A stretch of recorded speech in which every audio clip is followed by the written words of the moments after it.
La terre est desséchée, brûlée par un soleil de plomb. Difficile d'imaginer que ce même endroit était, il y a moins de 30 ans, un véritable paradis, avec des champs verdoyants, des centaines de palmiers dattiers et d'arbres fruitiers. Les traces des champs, vous voyez comment ils sont grands. Regardez, ils sont grands. Et regardez, 1, 2, 3, 4 mètres de largeur. Donc ça veut dire que ce sont des gens. Donc ça veut dire qu'il y a beaucoup d'eau. 80% des terres de l'oasis d'El Khorbat, au sud-est du Maroc, ont été abandonnées. Un cas d'école tant le désastre a été brutal.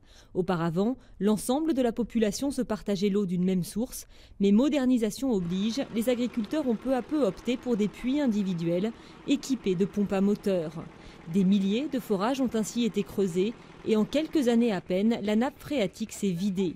Moha est l'un des seuls qui, par chance, a encore un peu d'eau dans son puits.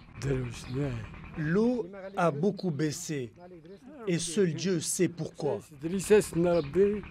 Dans la palmeraie voisine d'Izilf, la situation est plus encourageante. Voyant que les débits diminuaient, les agriculteurs ont choisi de revenir à une gestion collective.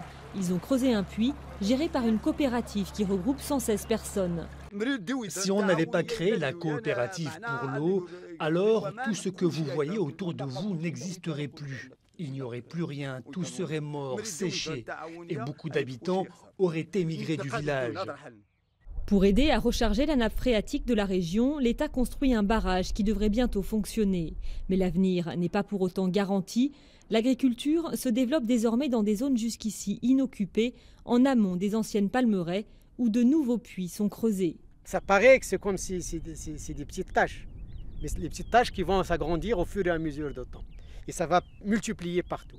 Et si ça multiplie partout, ça va constituer un danger. S'il y a l'épuisement ici de la nappe, alors tout ce qui est en aval, il va être dans une situation dramatique. Donc on va se retrouver dans un désastre écologique du jamais vu. Les dizaines de palmeraies que compte la région sont éparpillées sur plusieurs kilomètres. Mais tout est interdépendant et celles qui ont encore de l'eau aujourd'hui sont directement menacées par les nouveaux projets d'extension agricole.